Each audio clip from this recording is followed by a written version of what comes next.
ওয়ানডের সাথে বাংলাদেশ উন্নতি করছে টেস্টেও, যা বাংলাদেশের সর্বশেষ কয়েকটি সিরিজ দেখলেই বোঝা যায়। গত কয়েক বছরের পরিসংখ্যান তো তাই বলছে।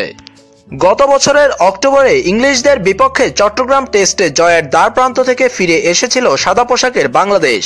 Tiger batsman Sabbir Rahman bat হাতে দুর্দান্ত লড়লেও শেষ পর্যন্ত 22 রানে পরাজিত হয়েছে টাইগাররা। তবে সেই টেস্টে হারলেও পরের টেস্টে ইংলিশদের হারিয়ে 1-1 ব্যবধানে সিরিজ শেষ করেছে মুশফিকুর রহিমের দল। প্রথমবারের মতো ইংলিশদের হারানো সেই টেস্ট উঠে এসেছে মৌসুমের সেরা 5 টেস্টে। চতুর্থ ইনিংসে বাংলাদেশকে জয়ের জন্য ইংলিশরা লক্ষ্য ছুড়ে দিয়েছিল 286 রানের। সেই লক্ষ্যে ব্যাট করতে নেমে চতুর্থ দিনের প্রথম সেশনে 263 রানে অল আউট হয় বাংলাদেশ দল। বাংলাদেশ দলের হয়ে সাব্বির রহমান চতুর্থ ইনিংসে একাই করেছেন 64 রান। ব্যাটসম্যান সাব্বির রহমানের পাশাপাশি টেস্টে অভিষিক্ত স্পিনার মেহেদী হাসান মিরাজ নিয়েছিল একাই 12টি উইকেট।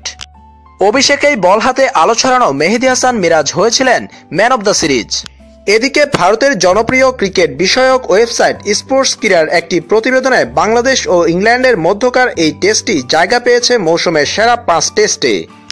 বাংলাদেশ এবং ইংল্যান্ডের মধ্যকার চট্টগ্রাম টেস্ট ছাড়াও এই তালিকায় রয়েছে ওয়েস্ট ইন্ডিজ ও পাকিস্তানের টেস্টটি। আরও রয়েছে আফ্রিকা, অস্ট্রেলিয়া, পাকিস্তান, ইংল্যান্ড ও ভারত অস্ট্রেলিয়ার মধ্যকার টেস্টগুলো।